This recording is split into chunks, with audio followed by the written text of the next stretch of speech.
இந்த வீடியோ பார்த்துட்டு இருக்க எல்லாருக்குமே இந்த விஜய் அபிஷேக்கோட ஒரு ஸ்ட்ராங்கான வணக்கத்தை சொல்லிடுறேன். நம்ம டெய்லி ஒரு ஸ்டோரி சொல்லிட்டு இருக்கோம்ல. இன்னைக்கு எதை பத்தி பேச போறோம் அப்படின்னா, எல்லா ஊடகங்களும் சரி, எல்லா கட்சியிலையுமே சரி, கேட்ட ஒரே கேள்வி என்ன அப்படின்னா, கரூர்ல 41 பேரை கொன்னீங்க. இன்னும் அதுக்கான தளபதி விஜய் வந்து இன்னும் உங்களை நேர்ல போய் சந்திக்க கூட இல்லையே அப்படின்னு கேட்டவங்க எல்லாத்துக்குமே இப்போ வந்து ஒரு சொல்யூஷன் கிடைச்சிருக்கு அப்படின்னு சொல்லலாம். அதாவது தளபதி விஜய் வந்து கரூர்ல அந்த 41 பேர் இறந்து போனாங்களா, அவங்க குடும்பத்தை போய் சந்திக்க போறாராம். எங்க கரூர்ல இருந்து மிக தொலைவில் இல்லை, மிக அருகில் ஒரு 1000 கிலோமீட்டர் தான். அங்க இருக்கிற சென்னைக்கு வந்து அவங்க எல்லாமே சந்திக்க போறாங்க. அதுவும் தளபதி விஜய் போகல, அங்க இருக்கிற மக்களை அப்படியே அழகா இங்க தூக்கிட்டு வந்து நம்ம சென்னையில வந்து மீட் பண்ண போறாரு. எவ்வளவு பெரிய விஷயம், ரொம்ப சூப்பரான விஷயம் இல்ல. கட்சி தலைவர் தான் இப்படிதான் இருக்கணும் அப்படின்ற மாதிரி என்ன பிளான் பண்ணியிருக்காங்க, என்ன நடந்துச்சு, எதனால கரூர் போகல அப்படின்றத பத்தி தான் இந்த வீடியோல ஃபுல்லா நம்ம பேச போறோம். ஸோ அதை நீங்க தெரிஞ்சுக்கணும் அப்படின்னா இந்த வீடியோ ஃபுல்லா பாருங்க. நான் உங்க விஜய் அபிஷேக், இது நம்ம ஜெம் டிவி.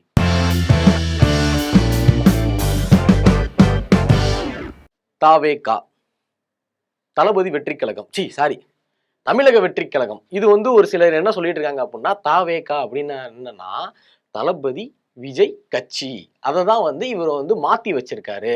அதாவது தமிழக வெற்றி கழகம் அப்படின்ற மாத்தி வச்சிருக்காரு அப்படின்ற மாதிரி ஒரு டாக்ஸ் எல்லாமே போயிட்டு இருந்துச்சு. ஓகே, நம்ம உள்ள வருவோம். என்ன அப்படின்னா, இப்போ வந்து நம்ம கரூர்ல நடந்த விஷயம் வந்து நம்ம எல்லாருக்குமே தெரியும். கரூர்ல வந்து 41 பேர் இறந்து போனாங்க. அப்ராக்சிமேட்டா பார்த்தோம்னா 43 பேர். அதாவது அதுல வந்து 2 பேர் பிரெக்னெண்டா இருந்தாங்க. அதுல வந்து உள்ள இருக்கிற சிசுவை நான் சேர்த்து சொல்றேன். மொத்தமா 41 பேர் உயிர்களா, 41 பேர் உள்ள இருந்த சிசுவோட சேர்த்து 43 பேர் வச்சுக்கோங்க. இப்போ வந்து 43 பேர் இறந்து போயிருக்காங்க. ஓகேவா? இப்போ அந்த 43 பேர் இறந்து போனப்போ விஜய் வந்து அந்த இடத்துல இருந்து ஓடிட்டாரு அப்படின்னு தான் சொல்லலாம். ஏன்னா அப்படின்னா எந்த ஒரு அங்க இருந்த ஊடகங்கள் எல்லாருமே அவரை பத்தி கேட்டப்போ, அப்போ வந்து கரெக்டா வந்து 30 பேர் இறந்துருந்தாங்க. சார் 30 பேர் இறந்திருக்காங்க அப்படின்னு சொன்னப்போ, தளபதி விஜய் வந்து அந்த இடத்துல நின்னு எந்த ஒரு வருத்தமும் தெரிவிக்கல, எதுவுமே சொல்லல. அவர் படி கேஷுவலா ஃபாஸ்டா அப்படி நடந்து போயிட்டாரு. அதுவும் பிரைவேட் ஃபிளைட் பிடிச்சி அப்பவே அந்த விஷயம் நடந்த அடுத்த செகண்டே கிளம்பிட்டாரு அப்படின்னு சொல்லலாம். ஆனாலும் அதுக்கப்புறம் மக்களை போய் விஜய் வந்து எந்த இடத்துல சந்திக்கவும் இல்லை. இது வந்து ஒரு பெரிய ஒரு கொஸ்டின் மார்க்காவே இருந்தது. என்னதான் டிவிகேல வந்து முட்டு கொடுக்கறதுக்கு ஆளுங்க ரெடியா இருந்தாலும், இப்ப எப்படி என்ன கேட்டாங்க அப்படின்னா, டிஎம்கே எப்படி உடனே வந்தாங்க, எப்படி செந்தில் பாலாஜி எப்படி டக்குன்னு வந்தாரு, அன்பில் மகேஷ் எப்படி டக்குன்னு வந்தாரு அப்படின்னு சொல்லி எல்லாருக்குமே இதுதான் சொல்லி கேட்டுட்டு இருந்தாங்க. முக ஸ்டாலின் எப்படி உடனே வந்தாரு, உதயநிதி ஸ்டாலின் எப்படி உடனே வந்தாரு, திடீர்னு எப்படி வந்து உடனே எப்படி ட்விட் போட்டாங்க, யார் பாஜக வந்து அண்ணாமலை எப்படி உடனே ட்வீட் போட்டாரு, மோடி எப்படி ட்வீட் போட்டாரு அப்படின்னு சொல்லி எல்லாருமே வந்து தான் மேல இருக்கிற தப்பை வந்து எந்த இடத்துலயுமே ஒத்துக்காம, அதாவது ஆப்போசிட்ல தான் தப்பு, என் மேல தப்பே கிடையாது அப்படின்ற ஒரு நோக்கத்துல இருந்தாங்க. விஜய் மேல தப்பே இல்லாமலே இருக்கட்டும். ஆனா வந்து அந்த கூட்டம் யாரால நடத்தப்பட்டது, அந்த கூட்டம் யாரை பார்க்க வந்தது, யாருக்காக உயிரை விட்டது அப்படின்றது ஒரு பேசிக் காமன் சென்ஸ் நம்ம எல்லாருக்குமே இருக்கும். ஒரு விஜய் ஃபேனா இருந்தாலும் ஒரு நல்ல ஒரு மனிதனா அந்த இடத்துல வந்து கரெக்டா நின்றுக்கணும். ஓகே, விஜய் தான் அந்த இடத்த விட்டு போயிட்டாரு. அதுக்கப்புறம் இருக்காங்கல்ல, தொண்டர்கள் இருக்காங்க, கட்சி நிர்வாகிகள் இருக்காங்க. யாராவது போய் ஹாஸ்பிட்டல்ல போய் பார்த்துருக்கலாம், பார்க்கல. இந்த ஒரு கொஸ்டின் வந்து எல்லாருக்குமே இருந்துச்சு. ஏன் விஜய் வந்து இது வரைக்கும் வந்து பேசவே இல்லை, ஏன் வீட்டுக்குள்ளே இருக்காரு? கிட்டத்தட்ட 27 நாளா தளபதி விஜய் வந்து வீட்டிலே இருக்காரு. யோசிச்சுட்டு இருந்துப்பான்னு நினைக்கிறேன். 27 நாட்கள் என்ன பண்ணலாம் அப்படின்னு சொல்லி யோசிச்சுட்டு ஒரு 4 நாளைக்கு அப்புறம், அதாவது சம்பவம் நடந்து ஒரு 4 நாளைக்கு அப்புறம் வந்து அவர் வந்து ஒரு வீடியோ ஒன்று விட்டாரு. அது வந்து சொல்ல போனோம் அப்படின்னா நிறைய பேருக்கு ஒரு சினிமா பாணியில இருந்த மாதிரி தான் தோணி இருக்கு. இந்த டயலாக்ஸ் எல்லாமே வந்து சினிமா பாணியில இருந்த மாதிரி தான் தோணி இருக்கு. நான் சொல்லலை, பொதுவா. ஏன்னா மக்கள் அப்புறம் மற்றவங்க என்ன சொல்றாங்களோ அதை கலெக்ட் பண்ணி தான் நான் உங்கள்கிட்ட சொல்றேன். ஓகேவா? அந்த மாதிரி வந்து சினிமா பாணியில தான் இருக்கு. இன்னும் ஒரு வந்து அந்த சினிமாக்குள்ள இருந்து வெளியே வரல அப்படின்ற ஒரு விஷயம் தான் இது மூலியமா நமக்கு எல்லாமே தெரிய வந்துச்சு. இப்போ ஒரு அப்டேட், டிவிகேல இருந்து ஒரு அப்டேட் வந்திருக்கு. என்ன அப்படின்னா, கரூர் மக்களை சந்திக்க செல்கிறார் விஜய் அப்படின்னு சொல்லி ஸ்டார்ட் பண்ணாங்க. அது வந்து கரூர்லயோ நாமக்கல்லையோ வைக்க போறாங்க போல அப்படின்னு நினைச்சு நம்ம எல்லாருமே வந்து எதிர்பார்த்தோம். அப்படிலாம் ஒரு மண்ணாங்கட்டியும் கிடையாது. இப்ப என்ன பண்ணியிருக்காங்க அப்படின்னா, கரூர்ல அந்த 41 பேர் குடும்பம் இருக்குல்ல, அந்த குடும்பத்தை நேரா சென்னைக்கு கூட்டிட்டு வந்துட்டு, சென்னையில எங்க மகாபலிபுரம் இருக்குல்ல, ஈசிஆர்ல, ஓஎம்ஆர் ஈசிஆர்ல வந்து மகாபலிபுரம் இருக்கு. அந்த மகாபலிபுரத்துல ஒரு ஹோட்டல் ஒன்று புக் பண்ணி கிட்டத்தட்ட 50 ரூம்ஸ் வந்து புக் பண்ணியிருக்காங்க. அதுல வந்து விஜய் வந்து ஒரு ஒரு ரூமா போய் அந்த மக்களை வந்து பார்த்து மனசு கஷ்டமா இருக்கு, இந்த மாதிரி நடந்துக்க கூடாது அப்படின்னு சொல்லி துக்கம் விசாரிக்க போறாரு. இது நான் வந்து என்ன கொஸ்டின் கேட்கிறேன் அப்படின்னா, இப்போ வந்து ஒரு இடத்துல வந்து நம்ம சொந்தக்காரங்க இல்ல நம்ம ஊர்க்காரங்க யாரோ வந்து ஒருத்தவங்க வீட்டுல டெத்து, ஓகேவா, யாரோ இறந்துட்டாங்க அப்படின்றப்போ, நீ மாலை எடுத்துட்டு போய் நேரா மாலையை போட்டு துக்கம் விசாரிப்பீங்களா, இல்ல டெட் பாடி தூக்கிட்டு வாங்க இங்க, நான் நம்ம வீடு தான் போடுங்க, மாலையை போட்டேன், எப்படி நடந்துச்சு இந்த விஷயம், ஓகே, மறுபடியும் தூக்கிட்டு போயிடுங்க, உங்க வீட்டுக்கு டெட் பாடி தூக்கிட்டு போயிடுங்க அப்படின்னு சொல்லுவோமா? இந்த மாதிரி தானே இருக்குல்ல. ஏன்னா 41 பேர் நம்ம வந்து நம்ம கூட்டத்துக்கு வந்து இறந்துருக்காங்க அப்படின்னு யோசிக்கிறப்போ, நம்ம அந்த இடத்துக்கு போயோ இல்லை நம்ம நிர்வாகிகள் அந்த இடத்துக்கு போயோ ஒரு துக்கம் வந்து விசாரிச்சிருக்கலாம். விசாரிக்கல. எல்லாருக்குமே ஒரு 20 லட்ச ரூபா காசு கொடுத்துட்டாங்க அப்படின்னா போன உயிர் ரிட்டர்ன் வருமா அப்படின்னு கேட்டால் வராது. அது 20 லட்சம் ஓகே, 20 லட்சம் நீங்க கொடுத்துருக்கீங்க அப்படின்னா அந்த 20 லட்சத்தையும் வாங்கிட்டு வந்து ஒரு சிலர் என்ன பண்றாங்க அப்படின்னா, என் பையன் அவரை பார்க்க தானே செத்தியான், அவரை சிஎம் சீட்ல உட்கார வைக்க தானே செத்தியான், நாங்க வந்து தளபதி விஜயை பார்த்ததே கிடையாது, அந்த பையன் மூலமா பார்த்துட்டோம், அது மட்டும் இல்லாம அந்த தளபதியை பார்த்ததுக்காக என் பையன் வந்து உயிரை வந்து என்னமோ ஒரு வேர்டுங்க, ஒரு நல்ல வேர்டு அது, உயிரை வந்து பறி கொடுத்துருக்கான் சம்திங், அந்த மாதிரி தான் ஏதோ ஒன்று தியாகம் பண்ணியிருக்கான். யாஸ் ரைட், என் பையன் வந்து விஜயை பார்க்கறதுக்கு நான் எங்களை எல்லாருமே பார்க்க வைக்கிறது உயிரை வந்து தியாகம் பண்ணியிருக்கான் அப்படின்னு. நீ தாயா இல்லை வேற எதுமான என் வாயில் வந்து வேற ஏதாவது வந்துடும் போல, அந்த மாதிரி தான் இருந்துச்சு அந்த வீடியோ பார்க்குறப்போ. எனக்கு வந்து ஒரு அம்மாவா, ஒரு 10 மாதம் சுமந்த அம்மாவா இதை எப்படி அவங்க அந்த வாயால் சொன்னாங்க அப்படின்றது வந்து சத்தியமாக தெரில. ஒரு உங்களுக்கு வந்து விஜயை பிடிச்சிருக்கலாம், விஜய் அவர்களை பிடிச்சிருக்கலாம், நீங்கள் அவரோட ரசிகர்களாக இருக்கலாம், ஆனாலும் ஒரு உயிர் போயிருக்குன்றப்போ அந்த இடத்துல ரெஸ்பான்சிபிலிட்டி விஜய் அவர்களாக தான் இருக்கணும். ஆனால் வந்து அங்கே கட்சிக்காரங்களோ எல்லாருமே வந்து மோட்டை மட்டும் கொடுத்துட்டு இருந்தாங்க, இதுக்கு வந்து எங்களுக்கு சம்மந்தமே கிடையாது அப்படின்ற மாதிரி. இல்லை புஷி ஆனந்த் அவர்கள்லாம் வந்து தன் கட்சிக்காரரே காட்டி கொடுத்து அவர் வந்து ஓடியவர், அந்த மாதிரி ஒரு ஆளு அப்படின்னே சொல்லலாம். எப்படி சொல்றது அப்படின்னா, தன் கட்சிக்காரங்களும் நம்ம தான் பார்த்துக்கணும் அப்படின்றது இல்லாமல் ஓடிட்டாங்க. சரி ஓகே பரவாயில்ல. இப்போ என்ன விஷயம் நடந்துட்டு இருக்கு அப்படின்றத நான் சொல்ல வரேன். இப்போ வந்து என்னன்னா, அந்த இங்க சென்னையில இருக்க மகாபலிபுரத்துல வந்து ரூம் புக் பண்ணியிருக்காங்க. அவங்க எல்லாரையுமே இங்க வர சொல்லி ஒரு ரூமுக்கா போய் அவங்க வந்து துக்கம் விசாரிக்க போறாங்க. ஆனா ஒரு ரூமுக்கு தனித்தனி ஸ்கிரிப்ட் பேப்பரா இல்ல ஒரே ஸ்கிரிப்ட் பேப்பர்ல மொத்தமா போறாங்களா அப்படின்னு தெரியல. 41 குடும்பத்துக்குமே ஒரு ஸ்கிரிப்ட் பேப்பர்ல போறாங்களா இல்ல தனித்தனி ஸ்கிரிப்ட் பேப்பர்ல போறாங்களா அப்படின்றது தெரியல. அது மட்டும் இல்லாம அதாவது ஒரு 30 குடும்பம் வந்து கரூரை சேர்ந்தவங்க, மிச்சம் 11 குடும்பம் வந்து வேற ஊரை சேர்ந்தவங்க. அவங்க எல்லாமே விஜயை பார்க்க வந்ததுனால நடந்த ஒரு விபத்து தான். மிச்சம் எல்லாருமே வந்து முக்காவாசி பேர் வந்து கரூர், அதாவது 30 பேர் கரூர்ல உள்ளவங்க, 11 பேர் வெளியில இருந்து வந்தவங்க. இதுதான் இப்போதைக்கு வந்து தகவல்.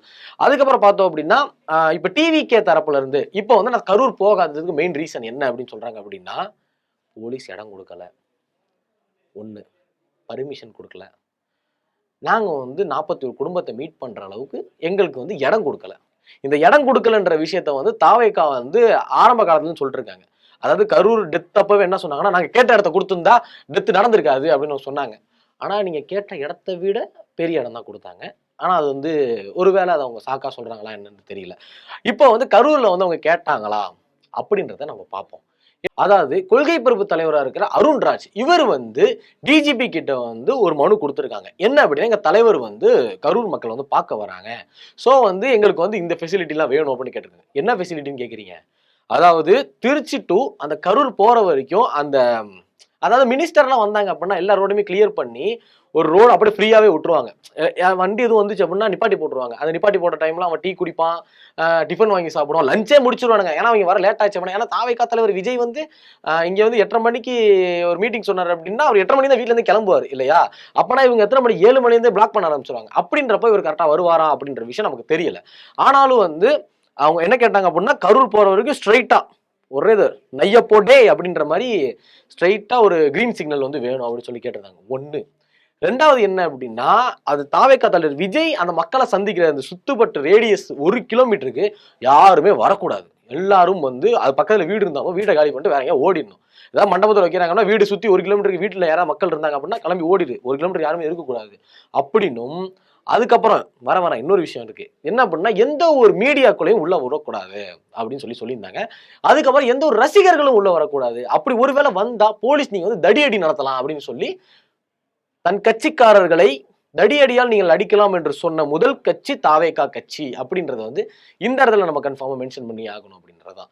இன்னொன்று என்ன சொல்றேன் அப்படின்னா, ஒருவேளை இப்போ வந்து அங்க இறந்தவங்க எல்லாமே கட்சி தொண்டர்கள், கட்சிக்காரங்க, ரசிகர்கள் அப்படின்றப்போ அந்த 41 பேர் இறந்ததுக்கே எந்த ஒரு வருத்தமோ இல்லை எந்த ஒரு நிகழ்வோ இல்லை எந்த ஒரு சப்போர்ட்டிவோ அந்த குடும்பத்துக்கு எதுவுமே கொடுக்காத இந்த கட்சி ஆட்சிக்கு வந்தால் சாதாரண பொதுமக்களுக்கு உதவி செய்யுமா அப்படின்றதான் இங்கே இடத்துல நம்ம வந்து ஸ்ட்ராங்காக யோசிக்க வேண்டிய விஷயம். உண்மையாக சீரியஸாக சொல்கிறேன். எனக்கு வந்து இது வரைக்குமே வந்து தாவேக்கா மேலே ஒரு நல்ல ஒரு அபிப்பிராயங்கள் இருந்தது. ஆனால் வந்து இன்னைக்கு வந்து அந்த பாதிக்கப்பட்ட மக்களை வந்து நேரில் வந்து பாருங்கன்னு சொன்னதுக்கு அப்புறம் அது வந்து எப்படி எடுத்துக்கிறதுன்னு எனக்கு தெரியல. அது வந்து ஒரு சில வந்து என்ன சொன்னாங்க அப்படின்னா, அவர் வந்து சேஃப்டிக்காக பண்ணுறாரு. யார் சேஃப்டிக்கு? ஒரு தலைவன் அந்த இடத்துக்கு போக பயப்படுற அவங்க சொல்ற பாயிண்ட் ஆஃப் வியூ. இப்போ வந்து விஜய் வந்து பயப்படுறாரு அப்படின்னு சொல்றாங்க. ஒரு தலைவன் அப்படின்னா எல்லாமே நம்ம வந்து சமாளிச்சு தான் ஆகணும் அப்படின்றப்போ அப்பதான் நீங்க எங்களை நல்லா வழி நடத்தி கொண்டு போவீங்க இல்லையா விஜய் சார்? இப்போ வந்து நீங்க வந்து எங்களை சிஎம்மா இருக்கீங்க அப்படின்னா அப்போ வந்து நீங்க வந்து எங்களை வழி நடத்தி கொண்டு போகணும் அப்படின்னா எல்லாத்தையும் நீங்க தாங்கி தான் ஆகணும். பல அடிகளை வாங்கி எங்களுக்கு அடி வராம காப்பாத்துறது தான் ஒரு முதல்வரோட வேலை அப்படின்றது வந்து நான் சொல்லி அவருக்கு தெரியணுன்ற அவசியம் கிடையாது. கண்டிப்பா அவருக்கு தெரிஞ்சிருக்கும். அது மட்டும் இல்லாம இப்போ வந்து டிவிகே அப்படின்னாலே தற்கொலைகள் கூட்டம் அப்படின்னு சொல்லி ஒரு பேச்சு பொருள் ஒன்று இருக்குல்ல. ஆனா இது வந்து இந்த இடத்துல உடைச்சிருக்காங்க அப்படின்னு சொல்லலாம். இந்த விஷயத்துல வந்து ஏகப்பட்ட விஜய் ஃபேன்ஸே வந்து இந்த செய்தியை வந்து எதிர்க்கிறாங்க. அதாவது எல்லாருமே வந்து கமெண்ட் செக்ஷன்ல பார்த்தோம் அப்படின்னா பருத்தி மட்டை பூசாம குடோன்ல இருக்கலாமே அப்படின்றதும் இதுக்கப்புறம் என்ன சொல்றாங்க அப்படின்னா விஜய் வந்து ஒரு தப்பான ஒரு வழிகாட்டியில இருக்காரு. யாரோ வழிகாட்டுதல் வந்து தப்பா கொடுக்குறாங்க. அப்போ வந்து அந்த அந்த வந்து டேஷ் யாரு அந்த டேவிட் பிள்ளை யாரு அப்படின்னு கேட்டிருக்காங்க. அப்புறம் வந்து இன்னொன்று லபடே அப்படின்ற மாதிரி ஒரு பேர்டு வேர்டை சொல்லி அவன் யார் உன்னை வழி நடத்துறது அப்படின்றதும் அதுக்கப்புறம் நீங்க வந்து கரூருக்கு போகாம அந்த மக்கள் இங்க சென்னை வர வச்சிங்க அப்படின்னா நானே உங்களுக்கு ஓட்டு போட மாட்டேன் அப்படின்ற மாதிரி விஜய் ஃபேன்ஸ் எல்லாருமே இந்த விஷயத்துல வந்து காண்டா இருக்காங்க. ஏன்னா எல்லாருக்குமே இது வந்து இப்பதான் வந்து அவங்க வந்து நெற்றிக்கண் திறந்த மாதிரி அவங்க 2 கண்களும் திறந்திருக்கு அப்படின்றதுதான். இப்போ வந்து இவ்வளவு நாளா வந்து டிஎம்கேவை கேள்வி கேட்டாங்க, ஏடிஎம்கேவை கேள்வி கேட்டாங்க, பிஜேபி கேள்வி கேட்டாங்க. இப்பதான் முதல் முறையா வந்து டிவிகேவை பார்த்து அந்த ஒரு கேள்வி கேட்டிருக்காங்க. ஏன் இந்த மாதிரி பண்றீங்க, என்ன பிரச்சனை, ஒருவேளை டிஎம்கேக்கு நீங்களே கண்டென்ட் எடுத்து கொடுக்குறீங்களான்னு ஒரு சிலர் கேட்டிருக்காங்க. நம்ம வந்து சமூக வலைத்தளங்கள்ல பார்த்தோம் அப்படின்னா இப்போ வந்து அந்த கட்சிக்காரனே அதாவது டிவிகே கட்சிக்காரங்களே அந்த டிவிகேவை எதிர்க்கிறது தான் இந்த இடத்துல நம்ம முக்கியமா நோட் பண்ண வேண்டிய விஷயம். அது மட்டும் இல்லாம எல்லாருமே வந்து இதுக்கு அஃபென்சிவா தான் வந்து மெயின்டைன் பண்ணிட்டு இருக்காங்க. அதான் இந்த விஷயங்கள் வெளியே வந்ததுக்கு அப்புறம் வந்து இது வந்து அஃபிஷியலா வந்து விஜய் இன்னும் சொல்லலை. ஆனா வந்து எல்லா அவங்களோட அஃபிஷியல் பேஜ்னு சொல்லுவோம்ல, அதாவது இந்த ட்ராக்கர்ஸ்னு சொல்லுவோம், ட்விட்டர்ல ட்ராக்கர்ஸ்ன்னு இருப்பாங்க. அவங்க தான் வந்து விஜயோட எல்லாமே ட்ராக் பண்ணி அவங்க வந்து மக்களுக்கு செய்தியை தெரிவிப்பாங்க. அந்த மாதிரி ஒரு ட்ராக்கர் தான் இதை ஸ்டார்ட் பண்ணாரு. அதுக்கப்புறம் பார்த்தோம்னா எல்லா நியூஸ்லயுமே வந்து இந்த நியூஸ் வந்து பரவலாக பேசப்பட்டுருச்சு. ஓகே, நடந்தது என்ன நடந்துச்சு, என்ன நடந்துட்டு இருக்குன்ற விஷயத்த நான் சொல்லிட்டேன். ஓகே, இப்போ வந்து இந்த தரப்பை உங்ககிட்ட வைக்கிறேன். என்ன அப்படின்னா இப்படி விஜய் இந்த மாதிரி செஞ்சது கரெக்டா தப்பா நீங்க என்ன நினைக்கிறீங்க அப்படின்றத மறக்காம கமெண்ட் செக்ஷன்ல கமெண்ட் பண்ணிட்டு போங்க. அது மட்டும் இல்லாம விஜய் வந்தா ஒரு மாற்றம் கிடைக்குமான்றதையும் இப்போ இந்த விஷயத்தினால இப்ப இந்த செய்திக்கு அப்புறம் ஒரு மாற்றம் கிடைக்குமான்றதை மட்டும் நீங்க மறக்காம கமெண்ட் செக்ஷன்ல கமெண்ட் பண்ணிட்டு போங்க. இந்த மாதிரியான இன்ஃபர்மேஷன்லாம் நீங்க தெரிஞ்சுக்கணும் அப்படின்னா மறக்காம நம்ம ஜெம் டிவியை சப்ஸ்கிரைப் பண்ணுங்க. Signing off, Vijay Abhishek.